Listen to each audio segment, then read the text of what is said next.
है सरकार। जिन्होंने फर्जी इनकाउंटर किए हैं वो देख रहे उनके खिलाफ कार्रवाई होगी और समाजवादी सरकार बनने पर न्याय के अनुसार उनके खिलाफ कार्रवाई करने का काम होगा। यूपी में अपराध पर एक्शन हो रहा है, ये बात सच है, वो दिख रही है, लोग भी कहते हैं। अखिलेश यादव उस पर सवाल उठाते हैं, लेकिन दूसरी तरफ एक और क्राइम हुआ जिस पर एक्शन शुरू हुआ, वो है राम मंदिर के चंदे की चोरी। हर रोज लाखों भक्त आते हैं राम मंदिर में और दान करते हैं, चढ़ावा चढ़ाते हैं। उनकी आस्था को ठेस पहुंचाई है इस खबर ने। अब इस पर सवाल उठ रहे हैं, तो देखिए करणी सेना पहुंची है एफआईआर लिखवाने के लिए राम मंदिर चंदे का, दान का जो चोरी हुई उस पर। हमारे मर्यादा पुरुषोत्तम भगवान राम के साथ आज से नहीं, आदि से लूट, जब से मंदिर शुरू हुआ तब से लूट चली आ रही, तो एक अपनी तरफ से हम लोग मुकदमा दर्ज कराना चाहते हैं। कल उत्तर प्रदेश पुलिस और योगी जी मुकदमा दर्ज कराओ, पहले इनकी गिरफ्तारी हो। अगर ये लोग जेल नहीं जाएंगे तो जांच को प्रभावित करेंगे। सब पहुंच वाले आदमी हैं, तो हमारी करणी सेना मांग करती है सर्वप्रथम मुकदमा दर्ज हो, आरोपियों की गिरफ्तारी हो और इनकी संपत्ति की जांच हो। इनके घर पे भी बुलडोजर चले, बुलडोजर की नीति इन पे लागू हो।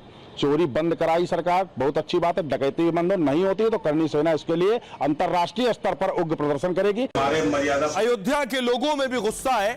देखिए जरा, ये कार सेवक हैं जो थाने पहुंचे हैं, उन्होंने भी एफआईआर दर्ज करवाई है। नामजद किस तरह से तहरीर दे रहे हैं, चंपत राय, गोपाल, इन सभी को इसमें नामजद किया हुआ है और देखिए तहरीर दे रहे हैं। राम नाम की लूट है, लूट सके तो लूट। अब तो राम के धन की लूट है, लूट सके तो लूट चल रहा है। इसीलिए हम यहाँ आए हैं और हम सरकार से, प्रदेश के मुख्यमंत्री से, देश के प्रधानमंत्री से और अपने जनपद की पुलिस से यह आस्था रखते हैं कि चोरों को गिरफ्तार करें।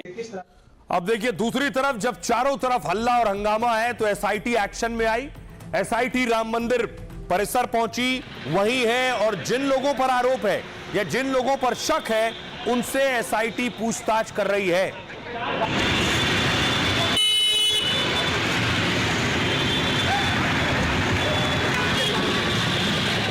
अब देखिए जरा, इस मामले में कौन कौन से लोग रडार पर हैं। लंबी चौड़ी लिस्ट है, एक दो नाम नहीं है।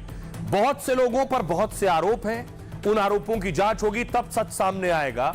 लेकिन देखिए कौन कौन लोग शामिल हैं। राम मंदिर के चढ़ावे में चोरी को लेकर घमासान मचा है। आरोप लग रहे हैं कि दान और चंदे से जमा 7 करोड़ की चोरी हुई है। अयोध्या के थाने में चोरी की 3 शिकायतें दर्ज हैं। डीएम एसएसपी के साथ एसआईटी टीम जांच के लिए मंदिर पहुंची। ट्रस्ट के संदिग्ध कर्मचारियों से पूछताछ हो रही है। चढ़ावे से चोरी के 6 राजदारों पर सबसे ज्यादा शिकंजा कसा है। पहला नाम रमाशंकर यादव उर्फ टिन्नू। रामशंकर यादव उर्फ टिन्नू पहले चंपत राय के ड्राइवर थे, अब सहयोगी बताए जाते हैं। अयोध्या लखनऊ में इनके नाम करीब 50 करोड़ की संपत्ति है, ऐसा दावा है। राम मंदिर से करीब 1.5 किलोमीटर दूर इनका पुश्तैनी घर है। खबर है कि जांच एजेंसी ने उनके घर से सोना बरामद किया है। आरोप है कि मंदिर के चढ़ावे की चोरी में शामिल रहे। 4-5 साल में कई प्लॉट खरीदे, 5 से 6 रेस्टोरेंट में हिस्सेदारी है। लेकिन बड़ी बात यह है, टिन्नू ने कहा है कि मेरा रुपए पैसे से कोई लेना देना नहीं है, कोई आना जाना नहीं, काफी पहले से वीएचपी में हूं, 50 करोड़ की संपत्ति नहीं है, मेरे पास सिर्फ गेस्ट हाउस है, मैं हर तरह की जांच और पूछताछ को तैयार हूं, यह इनका दावा था। एक और नाम है मनीष यादव का। टिन्नू यादव के भतीजे भी नोट गिनने का काम करते हैं वहां। आरोप यह है कि दान चोरी और गबन में वो भी शामिल थे। उनकी निशानदेही पर 36 लाख रुपए बरामद होने की खबर है। एसआईटी अब मनीष से भी पूछताछ और जांच में जुटी है। अगला नाम है गोपाल राव का। राम मंदिर के व्यवस्थापक और खास आमंत्रित सदस्य हैं। मंदिर के रखरखाव, साफ सफाई का जिम्मा यही संभालते हैं। दान पेटियों से मिलने वाला चढ़ावा भी इनके जिम्मे रहता है। उन पर चोरी और आर्थिक गड़बड़ी के आरोप लग रहे हैं। गोपाल राव कह रहे हैं कि वो हर तरह की जांच को तैयार हैं। उन्होंने कहा, हमने और ट्रस्ट ने खुद ही एसआईटी जांच की मांग की। एक और नाम है लवकुश और अनुकल्प मिश्रा।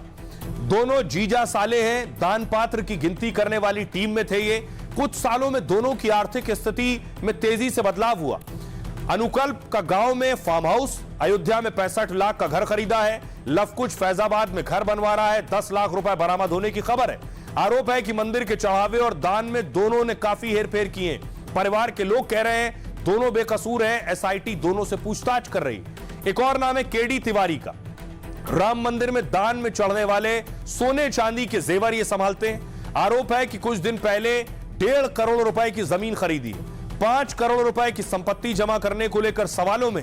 तिवारी जी कहते हैं, मैं कई स्कूलों में टीचर रह चुका हूं, मेरा बड़ा बेटा वायुसेना में था, अब आईबी में बड़े पद पर है, दूसरा बेटा सेना से रिटायर होकर यूपी सब इंस्पेक्टर, और मेरे पास जो है वो परिवार का है और चाहे इसकी जांच करवा ली जाए। तो जितने लोग अब तक सवालों में हैं वो खुद कह रहे हैं कि मेरे दरवाजे खुले हैं, जिसका जो दिल करे वो जांच कर सकता है। सुनिए जरा क्या कुछ कह रहे हैं शिकायतकर्ता। सोशल मीडिया के कारण आरोप लगाए जा रहे हैं वो सब निराधार है, ये गलत है। हमारे मकान के बारे में जो दिखाया जा रहा है वो भी गलत है। ऑटो से 2 पैसा हमको प्राप्त होते थे, संगठन में जो हम कार्य करते थे उसको हमको मानधन मिलता था। 50 करोड़ की संपत्ति है, वो तो भगवान जान रहे हैं सारा।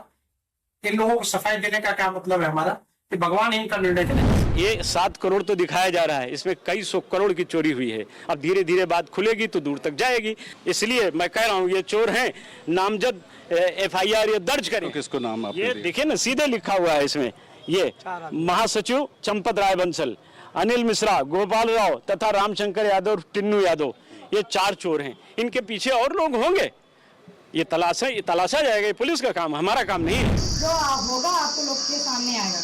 SRT जब बैठ चुकी है ना, हम भी देख रहे हैं, आप लोग भी देख रहे हैं, सब लोग देख रहे हैं। आरोप कुछ भी लगे वो तो भगवान ही देख रहे हैं ना। आरोपी अपराधी कौन है, बेकसूर लोग तो भगवान या SRT बैठी किस लिए बैठी है, वो सब सामने लाएगी ना। आप लोग को भरोसा है कि कोई ऐसा गड़बड़? हाँ, हमें पूरा भरोसा अपने भाई के ऊपर, ऐसा कोई काम नहीं किया, झूठा आरोप लगा रहे हैं। अब आइए आपको बताऊं दिलचस्प बात। दिलचस्प यह है कि राम मंदिर में जो दान आता है उसकी पूरी प्रक्रिया क्या है, कैसे वो पैसा दान पात्र में जाता है और कैसे उसकी गिनती होती है, और उसके लिए बाकायदा बहुत बड़ी टीम काम करती है। दरअसल राम मंदिर में दान देने से लेकर गिनती होने तक एक पूरा सिस्टम बनाया गया है।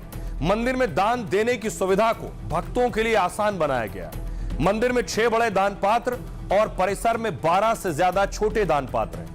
इसके अलावा चंदे के लिए अलग से 4 काउंटर बनाए गए, जहां श्रद्धालु नकद राशि जमा कर ऑनलाइन रसीद भी ले सकते हैं। रिपोर्ट के मुताबिक मंदिर में हर दिन 8 से 10 लाख का दान आता है। दावा है कि परिसर के अंदर एक कमरे में दान की गिनती की जाती है। गिनती के लिए 2 शिफ्ट में लगभग 6 लोग अलग से रखे गए।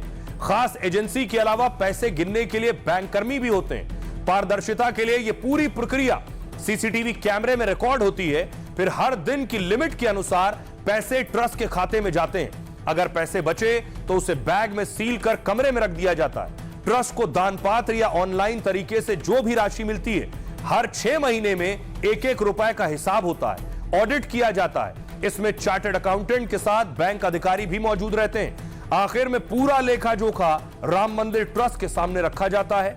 दावा है कि प्राण प्रतिष्ठा के बाद 15 करोड़ लोग मंदिर जा चुके हैं और इस दौरान राम मंदिर ट्रस्ट को 500 करोड़ से ज्यादा का दान मिला है। इसमें से 150 करोड़ का चढ़ावा दान पात्र से मिलने का दावा है। वहीं ऑनलाइन पेमेंट और काउंटर से 350 करोड़ का दान मिला है। अब इस पर धर्मगुरु भी सवाल उठा रहे हैं, सियासतदान भी सवाल कर रहे हैं। सुनिए।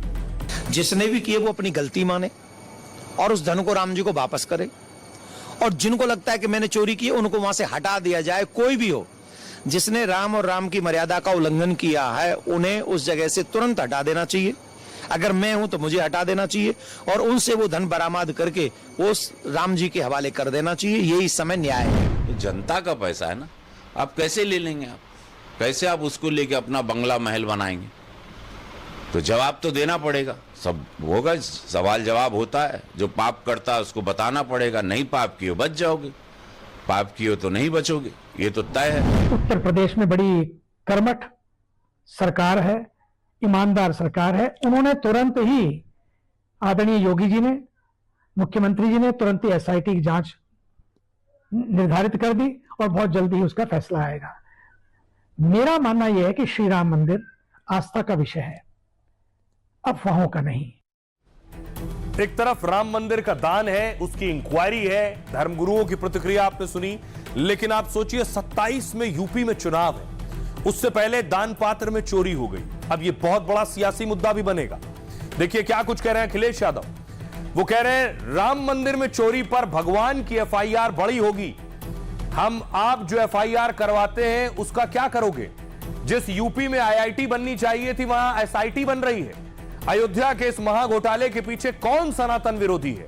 जो लोग राम भक्तों पर गोलियां चलवाते थे, योगी कह रहे हैं वो आज राम भक्ति की बात कर रहे हैं। विपक्ष को अब डर सता रहा है कि अगर वो राम भक्ति से भटके तो जनता उन्हें हमेशा के लिए भटका देगी। हुमायूं कबीर भी बीच में आ गए। वो कह रहे हैं राम मंदिर के चढ़ावे से चोरी पैसा भक्तों का है। चढ़ावे का जो पैसा है, राम मंदिर ट्रस्ट की जांच होनी चाहिए और दोषियों पर कड़ी कार्रवाई होनी चाहिए। अजय राय कह रहे हैं आस्था के साथ बीजेपी आरएसएस ने छल किया है। धर्म के नाम पर सौदा किया जा रहा है। ट्रस्ट में शामिल गोपाल राव पहले से ही विवादित रहे। चंपत राय सारा माल लेकर चंपत हो गए। अनुराग ठाकुर कह रहे हैं जो कभी राम मंदिर के पक्ष में नहीं थे वो राजनीति कर रहे हैं। एसआईटी की जांच रिपोर्ट को आने दीजिए, दूध का दूध पानी का पानी हो जाएगा। विनय कटियार कह रहे हैं ट्रस्ट के भीतर ऐसी चोरी की घटनाएं करोड़ों राम भक्तों की आस्था पर गहरा आघात है। जब डंडा चलेगा तो सब पता चल जाएगा। ये जितने भी चोर हैं इन सब की छुट्टी करो। बड़ी बात यह है विनय कटियार भी खुद इस आंदोलन के साथ जुड़े रहे हैं। सुनिए जरा सियासतदानों को। ये